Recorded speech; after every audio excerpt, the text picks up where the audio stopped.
want to start the stream. So theoretically, we are streaming right now. I'm looking for it. Could take we are. a whole 30 seconds. We are. Excellent. Excellent connection. And excellent that it's working. All right. We are. We're live. We Shall are we send the live. link out? I guess we should. I can put it on my Twitter. I'll put it in the Discord. Sounds good. Wait, where's the link?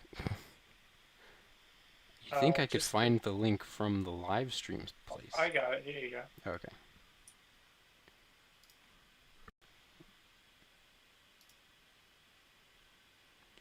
I'm probably gonna need to wait. What the heck? Just copy link. I'm gonna pop you out so that you're full screen and that doesn't change. Although streamer mode is on, so nothing should happen. And then I can go to Twitter.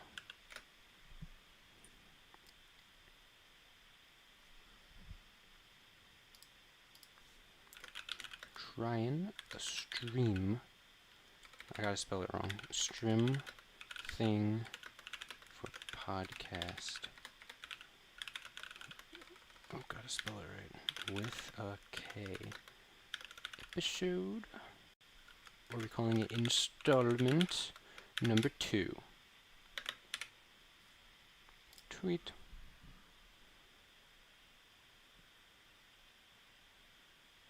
Fantastic.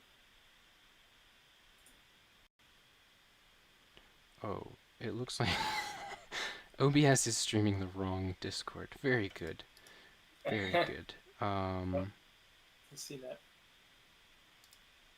Discord.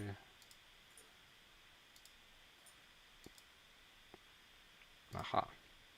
There we go.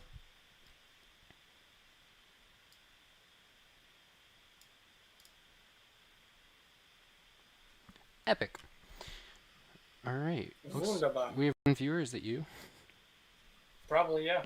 Cool. All right. Are you ready? Yeah, of course, always. Sounds good. I'm gonna start. Alrighty. Alrighty. Welcome to Podkast with a K, episode number 2, index 2, however you want to look at it. This is a podcast where we have real talk, and we have real talk. I'm your host, Christian Mishka. This is co-host Stephen Lasko, and Hello. We're going to be talking about real talk, uppercase R, to start it off. And the topic of the day is the shoulds. The shoulds. The shoulds. This is a topic near and dear to my heart, Christian. You know this. I do know this. We've talked about this quite a few times before, but let's go back to the beginning here. Where we first sort of started thinking about this. And I want to tip my hat in the direction of Dr. K on Twitch and YouTube. He's a therapist or psychologist, something like that. He's got a PhD, and he's got great videos. But yeah, shall I just introduce what? Go for it. What we're doing? Alrighty. Yeah. So, me and Christian found this guy, Dr. K, online, and he does a lot of talks that are more or less therapy sessions with online personalities like Pokimane and all sorts of people. But Pokimane in particular, his talk with her, he talked about something that caught both of our ears, and that was shoulds. Pokimane in particular struggled with stuff like perfectionism and feeling like she should always be doing something. And Dr. K really narrowed in on this stuff and pointed out a lot of things, like that she never gave herself a break. And another very important part of it was that she used the language of shoulds very often. And I wanted to talk about that just a little bit. So, Christian, initial thoughts. Let's start off with what is a should? Sure. I mean, it's basically like a responsibility that you think you have. It's like something that is either self-imposed or is an expectation that is from others, and it's just something that a person feels like they ought to be doing. Like, it's, oh, I should be doing this. And it's just like a voice in your head that's telling you that something's not right, that you're not doing something the way that that there's some expectation that you're not meeting. And that could be self-imposed, like I said, or it could be from external sources like people, friends, society. Um, but yeah, basically, it's something that is just nagging you, that you feel like you should be doing. Mhm. And there's nothing inherently wrong with a should. Yeah. Sometimes we should do things. Hmm. Like there are things that are important to us that are our priority, and thus we decide that we should be doing them. Right. Or they're like morally bound. Um, Hmm. oh, my lights are going crazy right now. Whoa, they just went on. It's That's 9 o'clock, mysterious. so let me switch that. Hmm.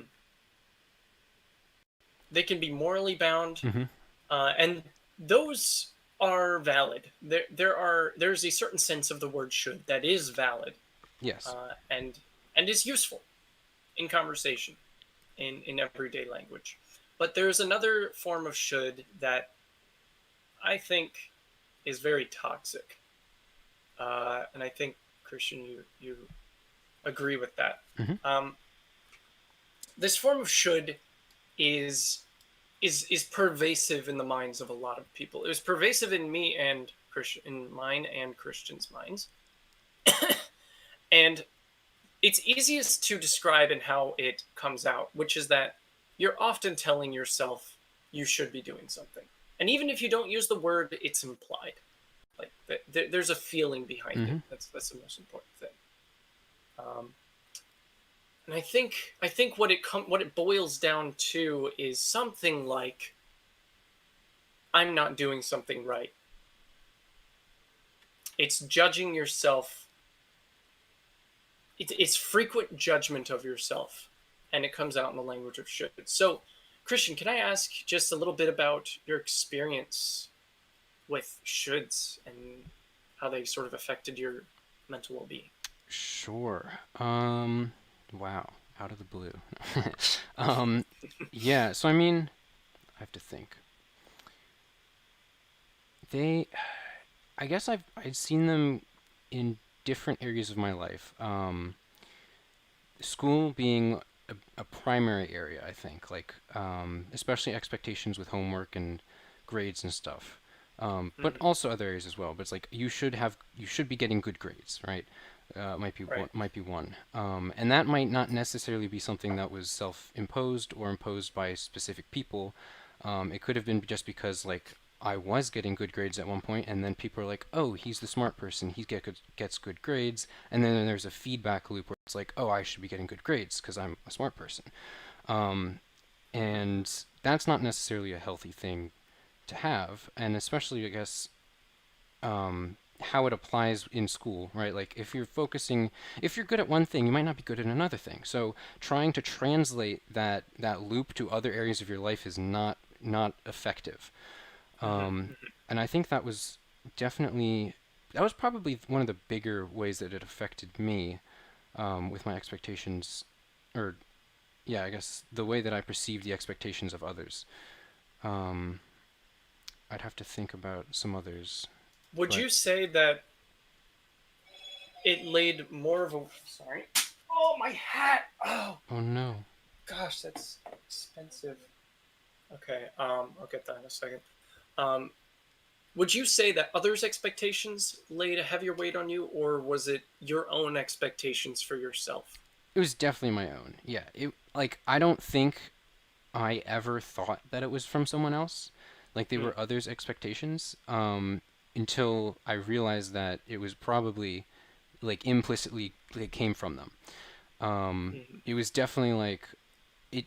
It definitely felt like something that was coming from internal, like, oh, I should be doing this, and then there might have been some sort of I should be doing this because of this, um, and that because wasn't always logical, I guess. Um, which is weird Yeah. because I'm a pretty logical person. So I guess, yeah, I guess like some things it's like, oh, I should do this because it makes sense. It's the only thing to get to this goal. It's the only thing. It's the only means to this end. And we had talked before that this is very like instrumental or logical. It's like, well, okay, this begets that. But then there's like these other kinds of shoulds that are more compulsory or demanding. It's like trying to get something. You're trying to get something out of it, and it's not necessarily like to your benefit. Hmm. And I do feel like the distinction isn't necessarily summed up in this, but it has something to do with it. The distinction between those types of shoulds, let me clarify, is something about making a judgment on yourself.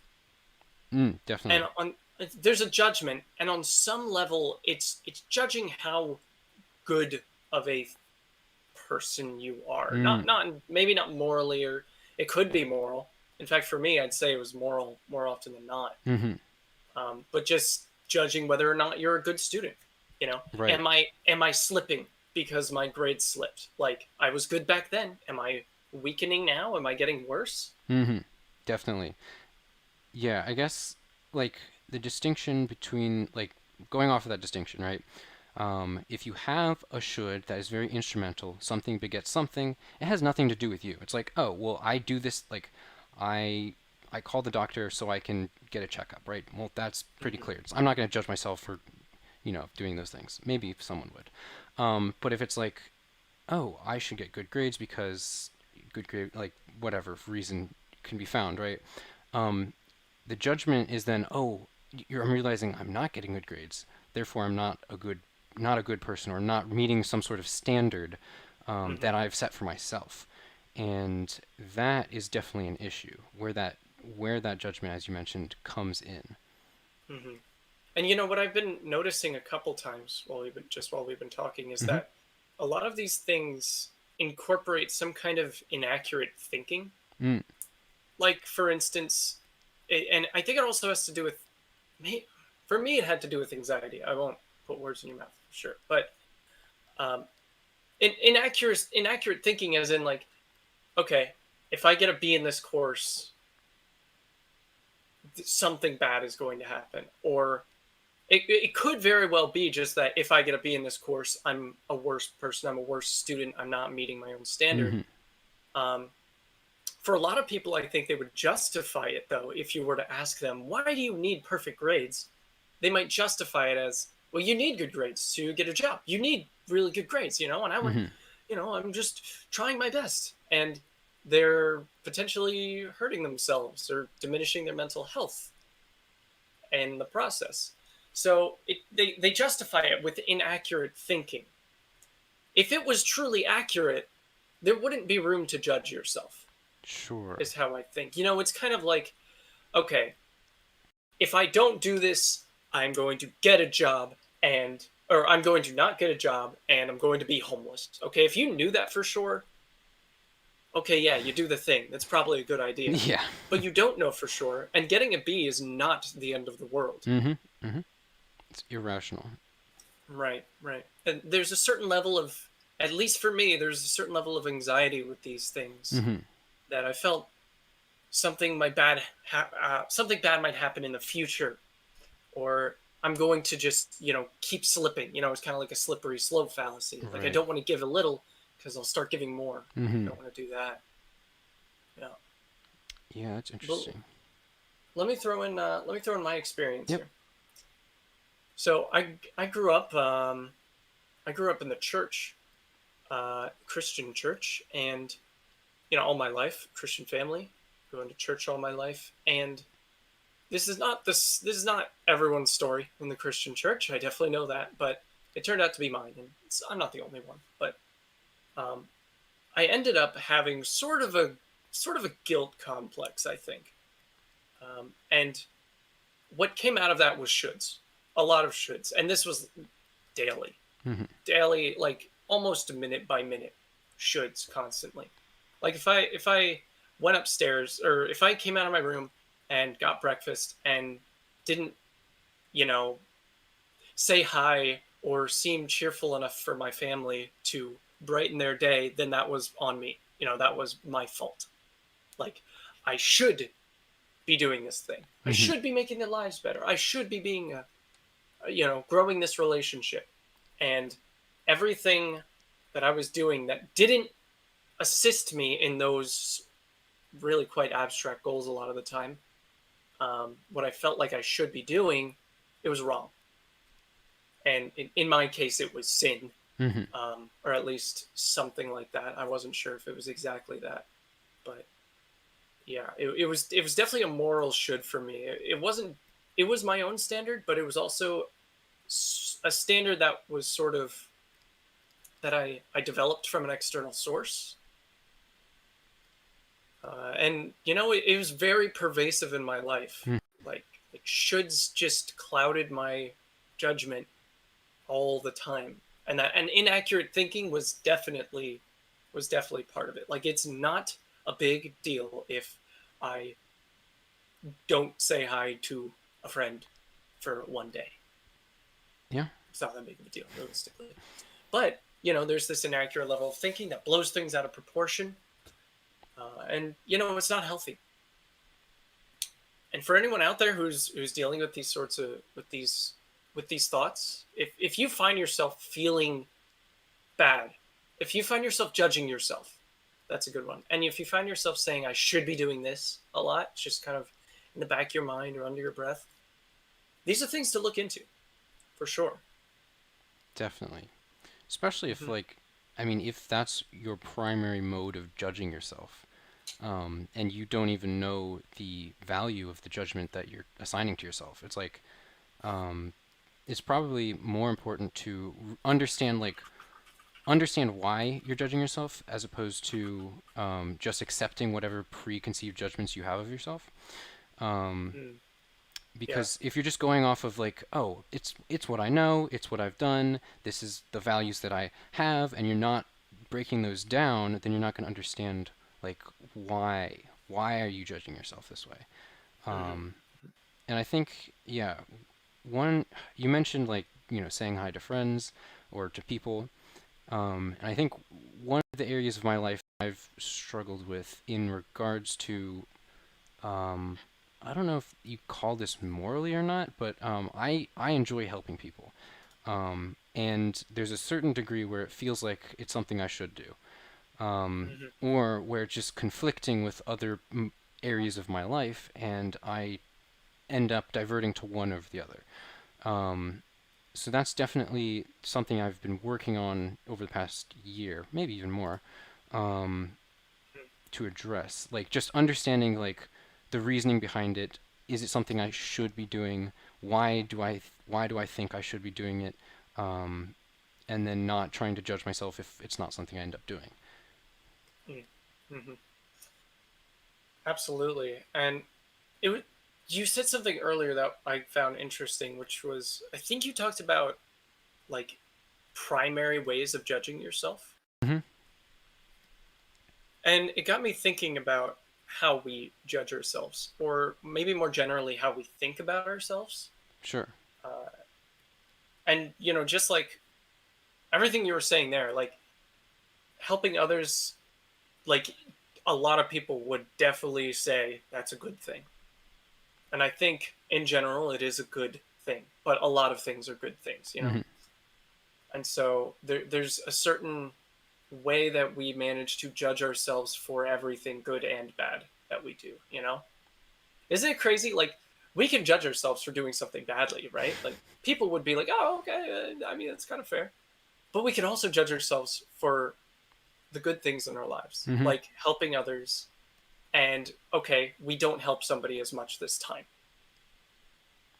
And then we judge ourselves for that too. Sure. It's It's like, like just because you've deviated from some normal that you've had in the past, helping people, doesn't make that your bar, and then you've dropped below it. It's like you've already hit. It's like you've gone from nothing. You were at nothing and doing something, and now you were from nothing doing something, but maybe it's not. Relatively, it's different.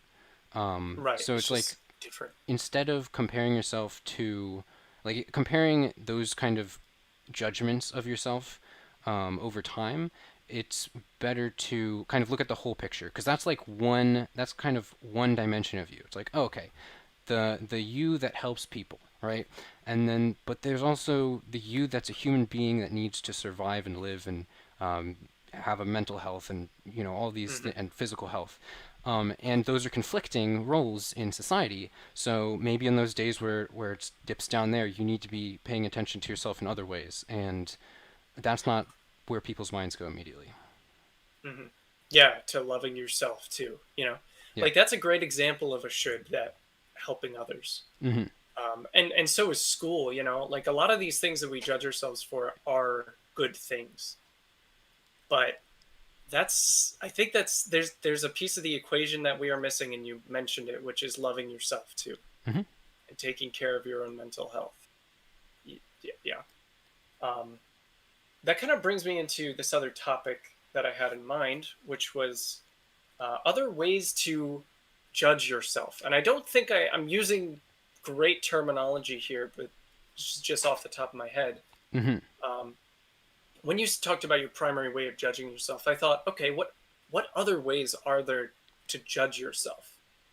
And I had some thoughts, but can I get what you had in mind when you said that, talking about your primary way of judging?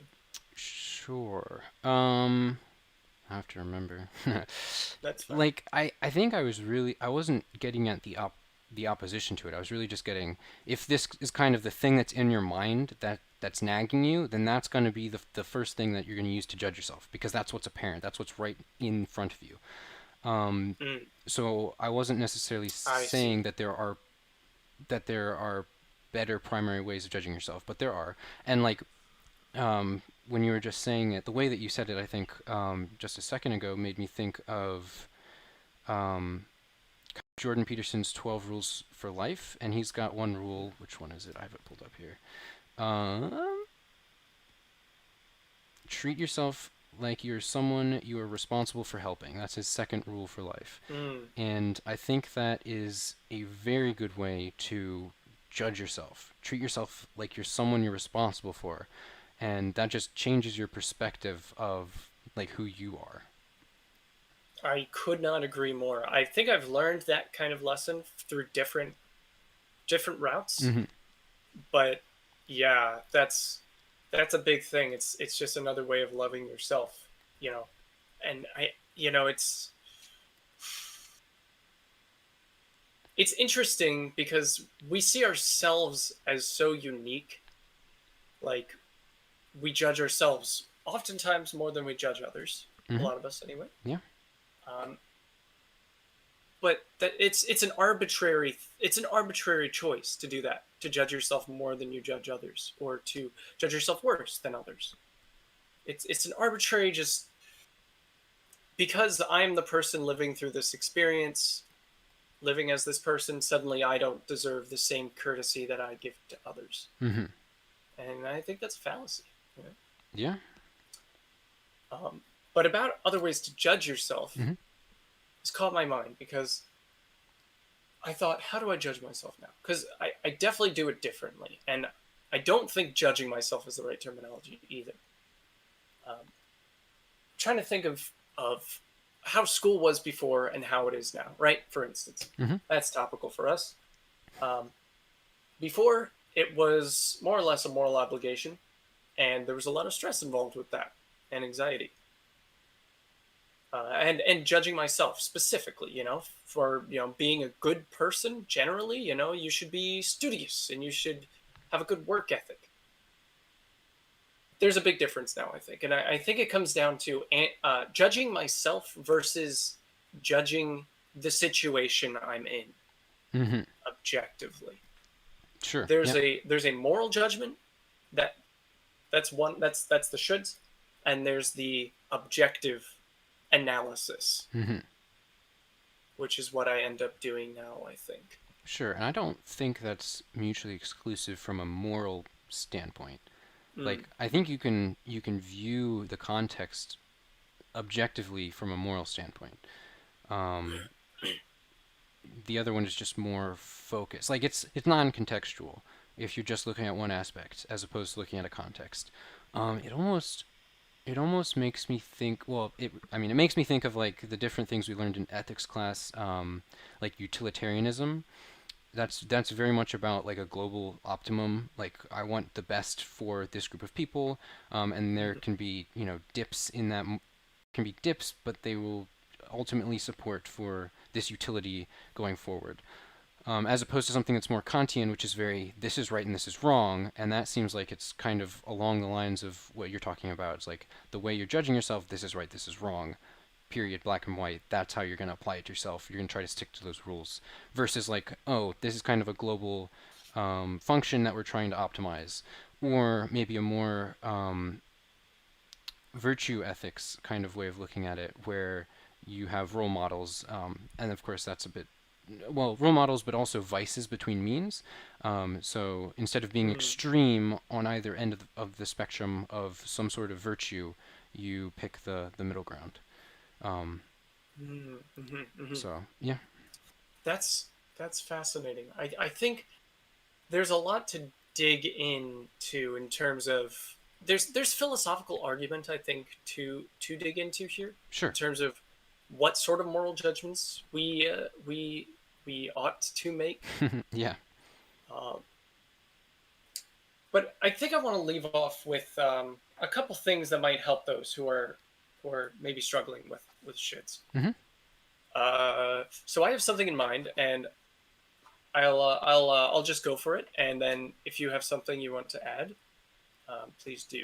okay, Sound good? yep. So you shouldn't. Christian asked me the other day, should I do this, or should I do this, or this, or is this more important? And he was stressing out. Now, I mean, we all have our days. I was stressing out today, and that was a day Christian was stressing out. It was a little while ago now. hmm Um, and I told him, you shouldn't. You shouldn't go outside. You shouldn't talk to your friends. Because these were all things he felt were tugging on him every which way. You shouldn't, you shouldn't, you shouldn't.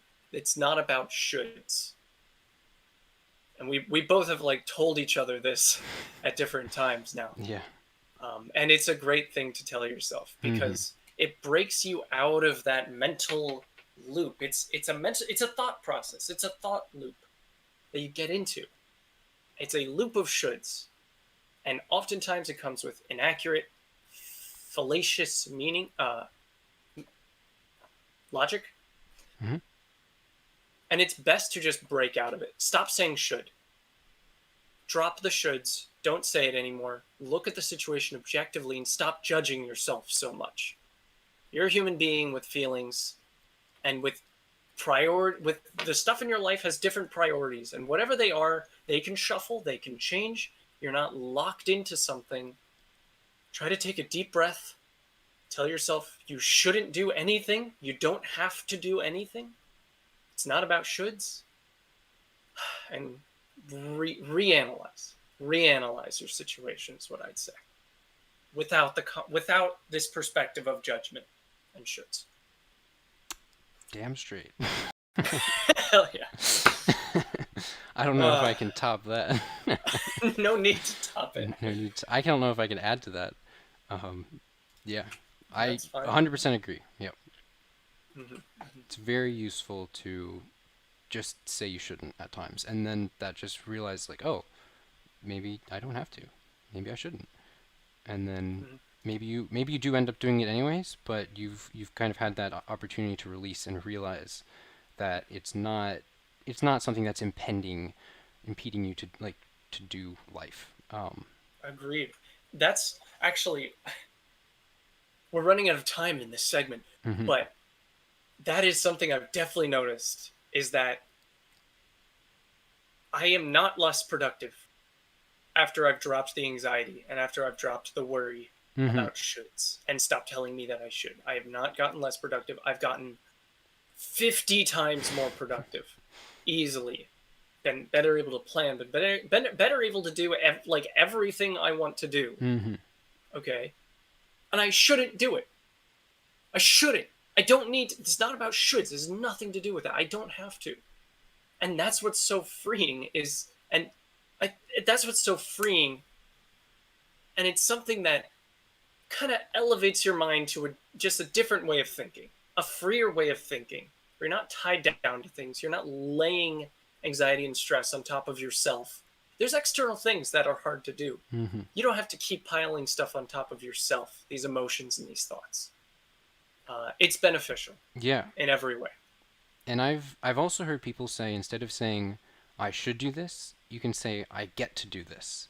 And then it becomes more of like a Mm. it just we haven't talked about this specifically, I don't think, but if you Mm-hmm. just rephrase what you're doing, it's like I get to do this, then it becomes more of a privilege than Mm. like something that you like. It's instead of a judgment, right? It's like, oh, well, I get to do this, and I get to do that, and other people don't, and that's generally a good thing for me. But then That's true. Yeah. it's Go ahead. yeah, I guess it what's I guess the word privilege, or it almost like a gift to a degree. It's like I get to do these things, whereas other people do not get to do these things. Yeah, And it's like you're lucky, and mhm, it's like I get to take advantage of this. Like take it. You're in the situation. Like good for you, yeah, it's like other people would die for what you have in some regards, right?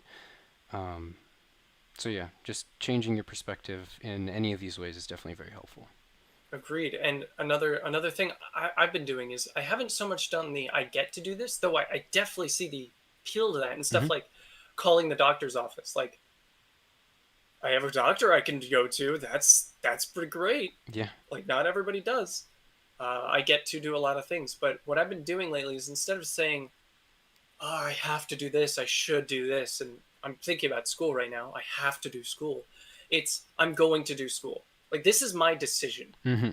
I have decided to do this. I don't have to. I'm deciding to Right. take ownership. School does not own me. I'm choosing to do school. Yep. And you're choosing it Or in the moment. You're not being like, my past self told me to do this, and now I'm going through with his choices. You're for choosing sure, again in the moment, which is more for important. sure. And if you're struggling, like pay attention to that. That's not something you just ignore. Hmm. Your mental health, your brain is telling you that it could be in pain, you know, and that's not comfortable. Everyone knows that. Pay attention to it. Try to give your brain a couple favors. Get some sleep. Get some water. Take a 5 minute break. Set 5 minutes on a timer and just sit down and just breathe. Stuff to clear your mind and try to relieve some tension. Yeah. And if you're doing school and during this COVID time and you're at your computer all day, go outside for a bit. It's Agreed. crazy how much just walking and being in your thoughts will change how you go about life. Yeah, or just letting go of your thoughts. Yeah. Hmm. If they're weighing you down. Yeah, it helps. Well, that was fun. I was looking forward to talking about that. I'm glad. Yeah, I like that topic. It's a good topic. I mean, it's a Well, relevant topic all the time. mhm. So, I couldn't agree more. So was our next topic. Actually, right. We must it's. transition to the Let me. lowercase r Okay. talk. Let me grab my hat. I want to pay respects to Daddy Musk Yes. and what he's done for us. So, if you haven't seen the news lately, uh, Elon Musk.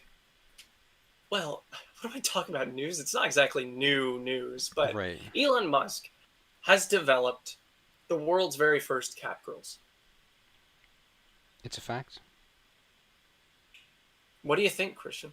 Initial I impressions. have many questions to start. Hmm. Like, we're mentioning cats, we're mentioning girls, and then we're putting these two words together. Which one is it? Is it both? Is it a Hmm. person? Does it have feelings? Like, Right. what are we talking about? A lot of people ask these, like, is it a girl cat? Did he Right. just forget? Oh yeah. Did he put it in the press as like, okay, was he dumb and he like just made a female cat and he suddenly thinks that's a new thing? Well, actually, no. A lot of people thought that, but that's actually fake news. It is a cat girl. It is a human girl with cat-like properties. Right. It's somewhere on the furry spectrum. We don't know exactly Precisely. where though. Maybe This maybe this that's like part of the agreement. Like you can find different cat girls on different parts of the spectrum. Hmm. So I have not heard of this spectrum yet, but I assume it'd be kind of like a float value from 0 to 1. 0 being human, and one being like fully cat? Yeah. Or is it humanoid cat? I'm pretty sure it's fully cat. It's 100% cat. So Yep. somewhere in between is this new invention by Mr. Dr. Professor Musk. Right. Now, I have some personal experience here. Mm-hmm. I actually purchased a cat girl for myself. That's why the pillars are there. She's over there. And so I have an idea Yeah. of what's going on, you know, and this is just one person. So don't just take it from me, you know, you Mm-hmm. might have to do your own research, but it seems like there are variations. Okay. Because what I got, I assume, is actually a defective version because I'm not sure if she's alive or not. Oh, And I was gonna ask she's you. like she seems to be like half cat, but like bilateral, like one side of her body. It's horrifying, and that's why I have put those pillows up so you can't see it, and so we don't Right. get kicked off of YouTube or stream canceled. Right. It's So yeah, not it might be in conscience. beta. Oh, beta version's not conscience? Has no The conscience? beta version might have no consciousness whatsoever, might not actually be alive, but Hmm. it seems like he has developed conscious living cat girls now. They just haven't been released to the public. Right. Now, Yeah. Christian, Yeah. what part of these cat girls is cat? Like, what aspects of cat is he injecting into the human body? I mean, obviously the most desirable features, right? Right, of So course. like, Okay, I mean, we're talking about always falling on your feet. There's got to be a genetic trait there that he's trying to bring over. for Um, sure. Yeah, I think just being cute and adorable is definitely another one. Like people that's a admire that bonus. all the time. Hmm. Ears are a Having fur plus. all over your entire body. Fur is a plus, especially in the winter. I think these are for like the That's more true. northern or more southern parts of the world. That makes sense. Yeah. Yeah, maybe if you've got a white coat, it could be for the middle section to reflect all that light. This Um, is true. yeah, and then I guess there's some other traits like people like to smell things, and you can just take more advantage of that those neural pathways if you've got a better nose. This is Um, true. I have heard that they have just switched out a human nose for a cat nose. there Like you made no go. other changes except that. And that also counts as a cat girl. Right. Now you say switched out, and that makes me wonder, are these actually genetically modified, or is it like some weird doctor witchcraft science I going on think it's here? half and half. Hmm. Going the So Arnold Palmer route. there are some parts that are genetically modified and others that are done surgically. Right. Yes. And is there witchcraft involved? I think so. But that's not public. He has not admitted to any sort of witchcraft. Right. That is not actually legal in this country. So I'm not making any claims here. I just want to point that out. Right. Yeah. Another feature I've noticed. I noticed in the change logs is that they also take the stature of a cat and apply it to a human. Oh, So it's a that's human, but about that horrifying. tall, and also scaled on this And on on this just axis. Yeah. flesh? There's no fur? Um. No, their body is actually scaled So it's a front to back. human form, but with It's the human with form. the bounding box properties of a cat. Precisely. Yes. Human form, Wow. and they've just like they're facing this way, and their body's stretched the dimensions of a cat. They're also the right height and the right width. Right. Yeah. Okay. Yeah, I don't think I would want that model. No. Oh, did we determine Well. whether or not these are actual property that you can purchase? Are they property? Like the one you have is a beta model that has no life, so clearly that could be Right. property. That didn't. Yeah, I didn't need to sign any papers, Okay. so it doesn't seem like Maybe for the I'm 1.0. sending it back. By the way, that's not is not what I signed up for. Yeah. But are they property? Well, that's a great question, Christian. What is property? Property. Give This me is a three. Give me a 7 word or less description of property. 7 word or less. That's extremely accurate. Right. Okay. Property is, if you touch it, it's yours. Okay. If you see it, it's yours. hmm If you have it, it's mine. That's property. If I have it, it's yours. Yeah. Okay, right. That makes sense. We're That going makes off the sense. 7-year-old definition, and by 7-year-old, you can Sure. take that ambiguously however you want it. Could be by a 7-year-old, could be 7 years old. That's just something we came up with, a little bit ago. But that's the Well, 7-year-old definition. it was actually from a 7-year-old 7 years ago. So it was actually when they were just born. Right. Yeah. They Yeah. gave this definition, and it's been really useful to us in all of our philosophical endeavors. Really, we've written a Right. couple books on it. It was That horrifying to see a newborn individual speak. is a living miracle. Truly, and they've actually purchased the first non-beta cat girl. I don't know if it's arrived yet. Is it I haven't. alpha? As far as I know, It's it's an like alpha cat release. girl. Oh, it's even beyond alpha. It's release Wow. version. The Yeah. release. Now this 7-year-old is. They're not the tallest person in the world. They're about 3 feet tall. They're a very short 7-year-old, and Hmm. so what I heard him say was he wanted something that he could ride, that he could sit on. So I think he's going to get the loaf cat girl. Okay. And so we're going to get firsthand knowledge of what that entails, Hmm. and what it's like living with one of those. Right. Okay. And if he sees it, it's his. It's pretty. Sounds about right. Right, exactly. Yeah. Oh, we have somebody in the chat. We sure do. Rogue XX here. Rogue XS. Hola. Nice to meet you. Thanks for joining in. So I do have one more question Yes. about cat girls, Hmm. which is, hello, which is, should they be able to be elected for president?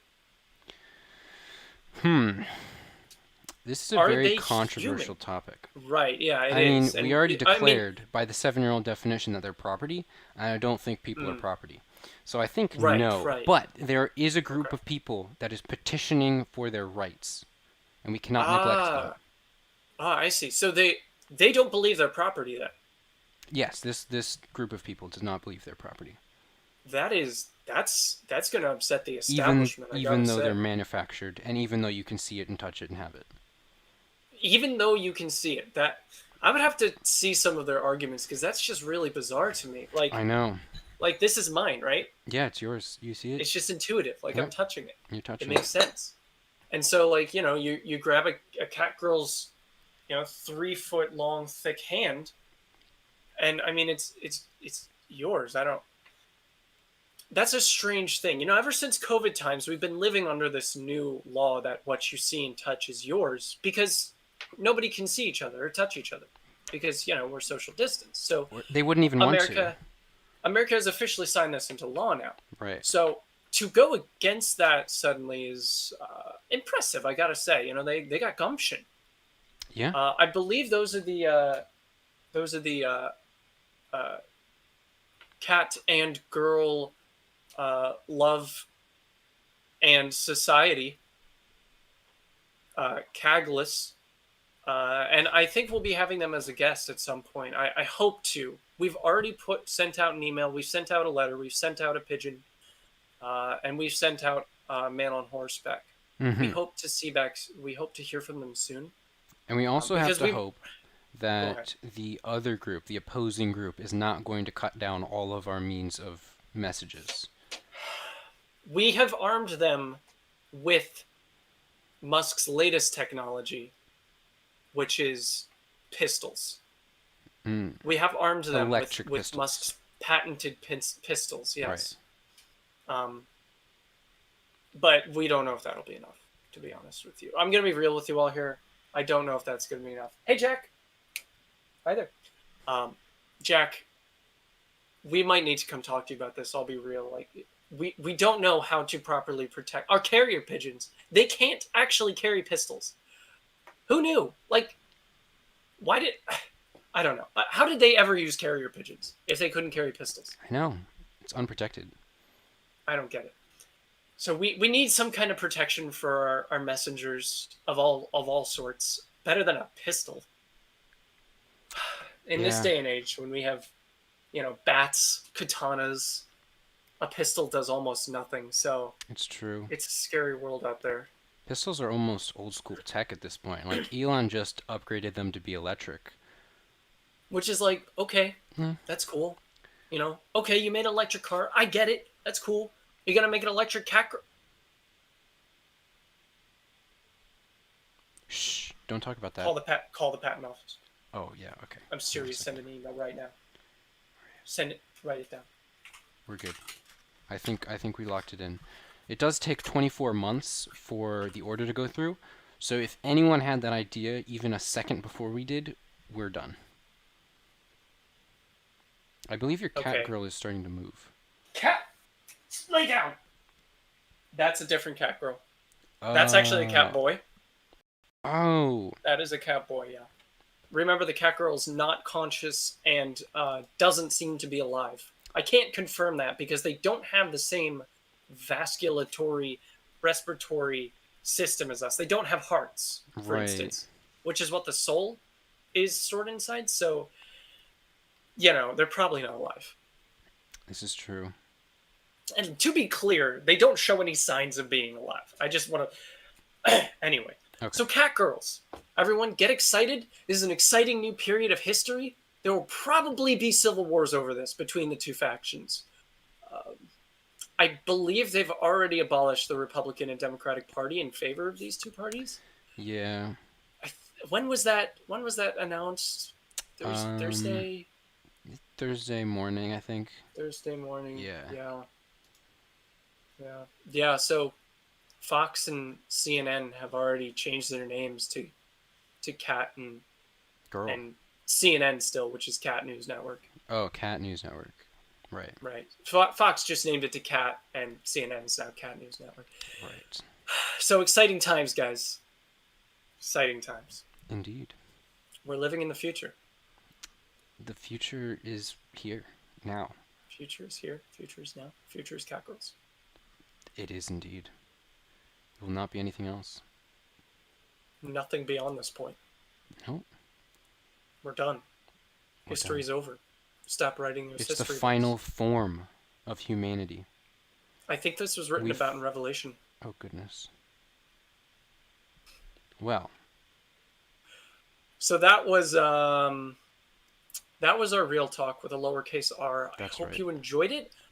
Leave us a comment. Send us an email. Don't come to our house. If you have a messenger wanna, pigeon, get it our way. You can do that. If you can equip him with a pistol, so I can see how to equip him with a pistol, that'd be great. Yes. You're probably just yeah. not using the right key combo. It's probably true. Yeah. I can never remember if it's like Control Shift R or like Shift R. It's not even in the manual. I think it's a hidden one. Oh gosh, I hate those. Pigeons really need like better documentation. For real. Christian. Steven. It's time for our next segment. It is time for our next segment. What's it called, Christian? This segment is called What's Your World? Where we ask the question, what's your world? Did you ask me last time first? No. Yes. Did you ask Wait, you last time? You asked me last time first. So I get to ask the question first this time. Steven, what is your world? What's my world? That's a great question. You know what it is? What is it? It's a world.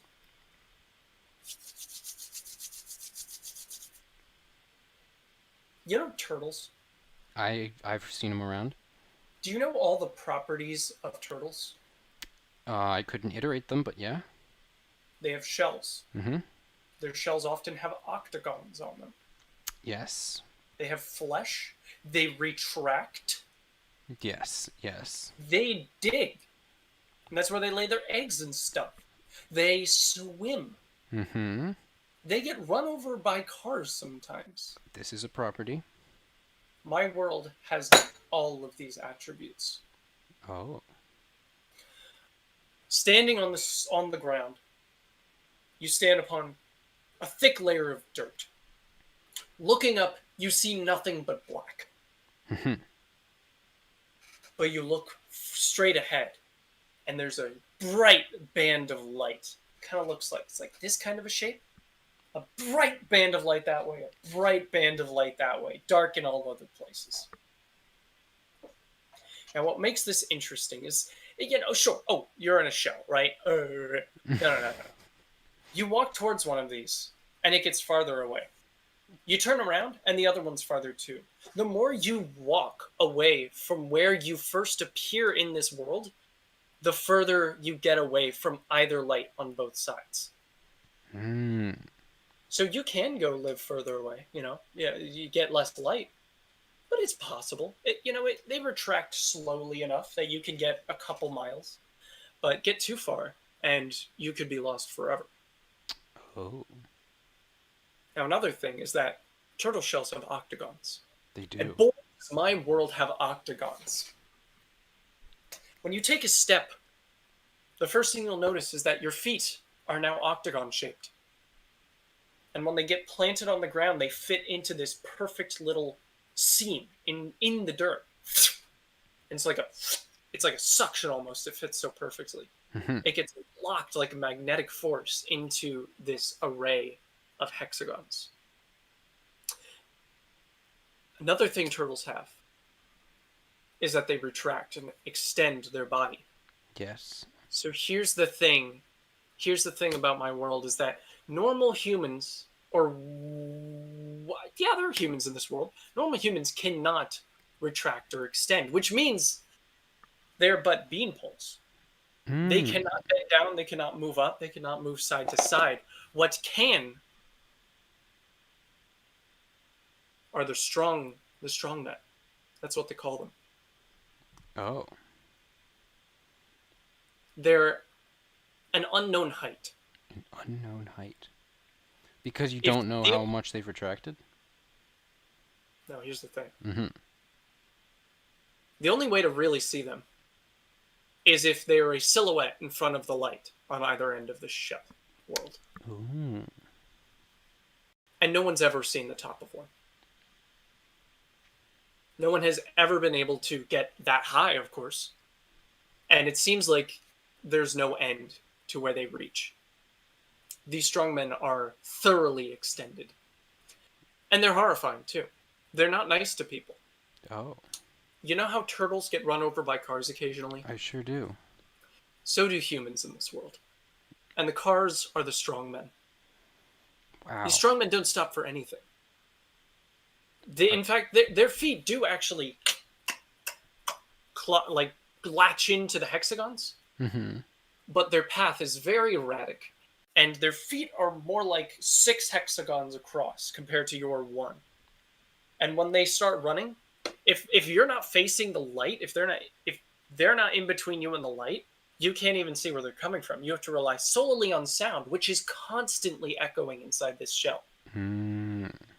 So you have to be smart enough to rotate around to try and get him in the light to be able to figure out where he is and avoid certain death. So are these strongmen the embodiment of chaos in your world? Do they have a motive?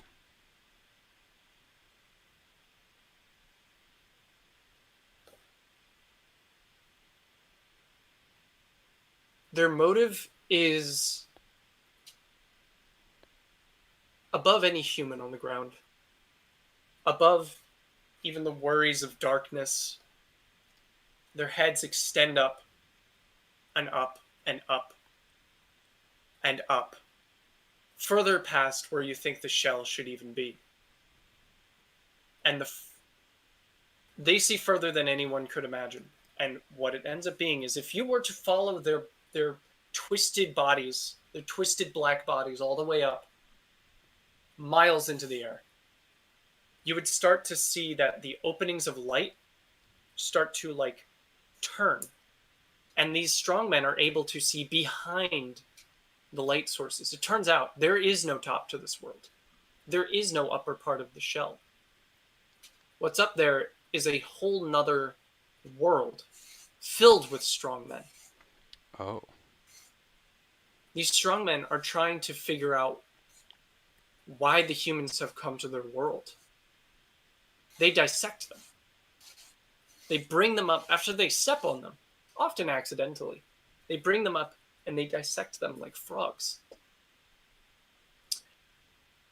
You see, the strongmen are see themselves as innocent creatures, but in reality, they're more like gods. They're the ones who built the place. They're the ones who laid down the foundation, and those hexagons, they're not actually like, it's not like the floor attracts the strongmen's feet. The strongmen's feet created the hexagons on the floor. It's like their footprint Oh. all over the ground. They have stepped This every square hexagon foot of this hexagon foot, world. precisely. And beyond them, beyond the furthest reaches of the edge of the shell, beyond the furthest reaches the strongmen can even see, is yet another entity. And the strongmen crane their necks to look up and up and up and up. And that's my world. Wow. We're not going to hear about the strong men, are we? The strong men squared. The stronger men. The stronger men. I got a little dramatic there. Whoa. Well, Christian, Mm-hmm. I'm equally as curious. What is your world? Right. Well, you see, my world is an advertisement.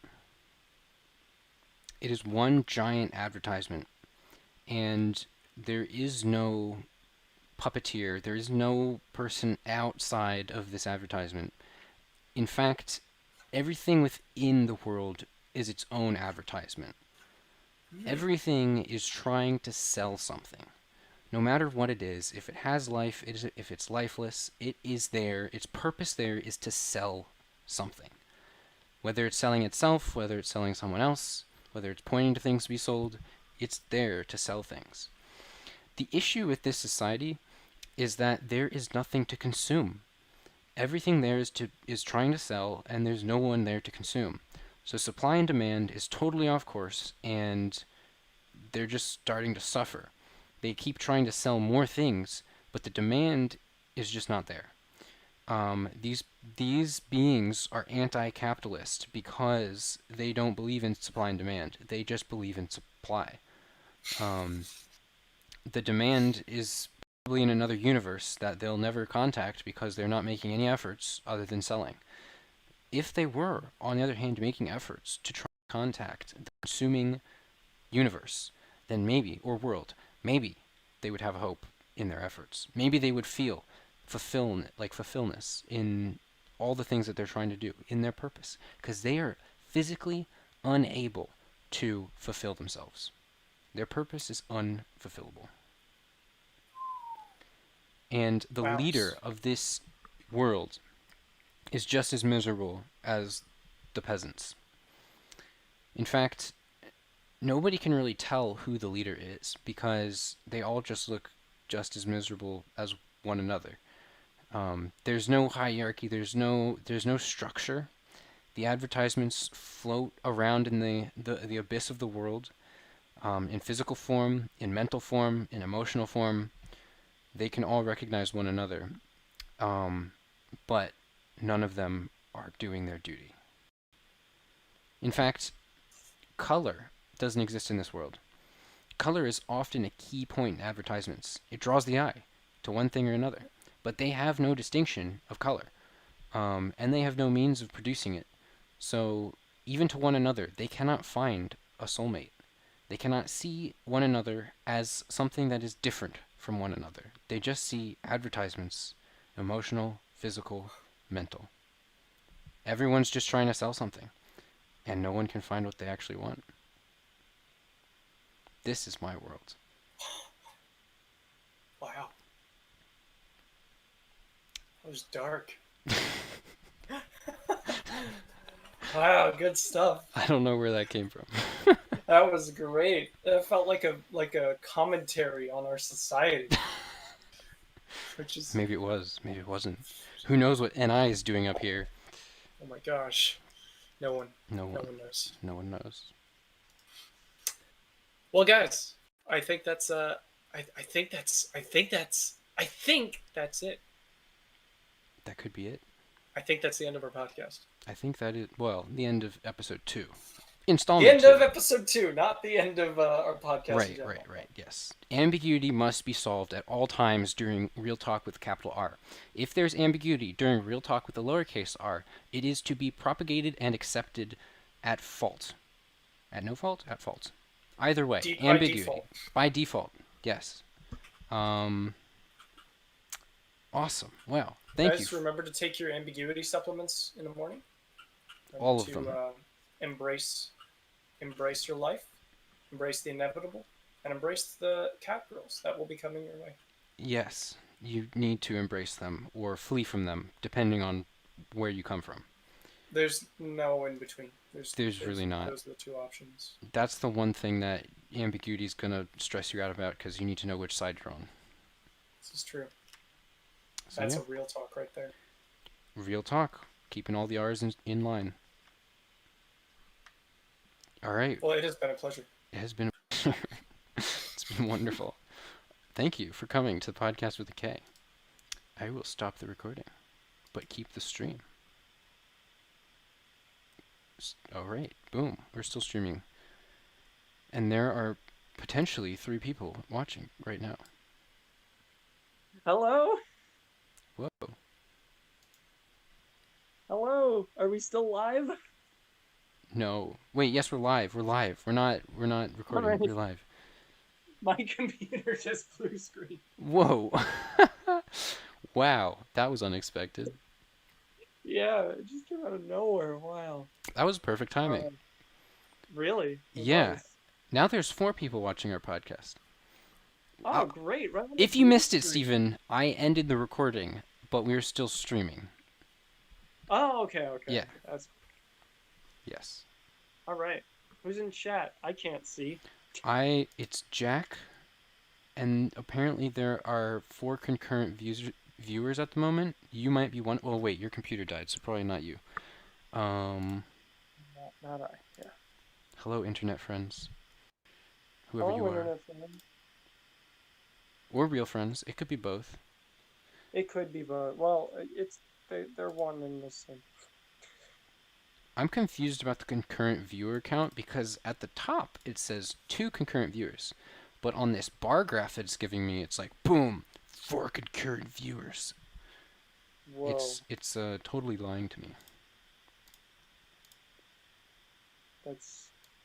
It's probably something like they've watched for long enough that they're counted, maybe, or there's Maybe. there's a certain amount of time that it's just accepted that they're still watching or something.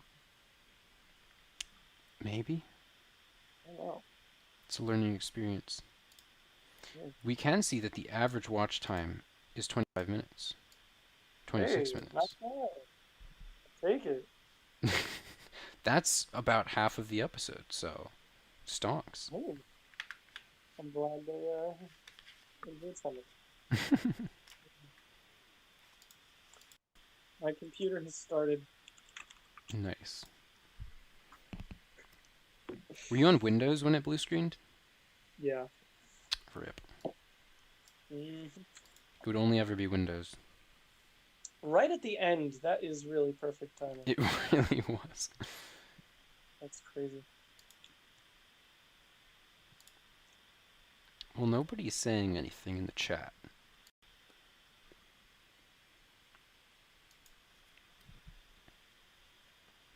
Are you switching Indeed. back? Or are you... Oh.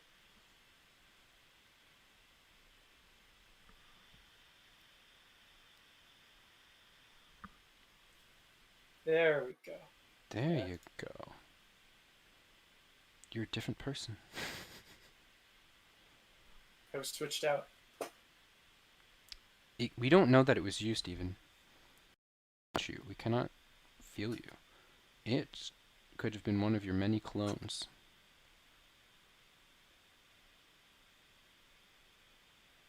The question is, was it Probably CGI? Clone generated imagery, yeah. Right. Is that Correct. canon? I don't recall it. It is now. Beautiful. Okay. All right. All right. That was good. That was good. Should I end the stream? I don't know how streams Yeah. work. Yeah. I think we're gonna turn off the stream, my friends. Farewell, internet Good day. friends. Farewell. End stream.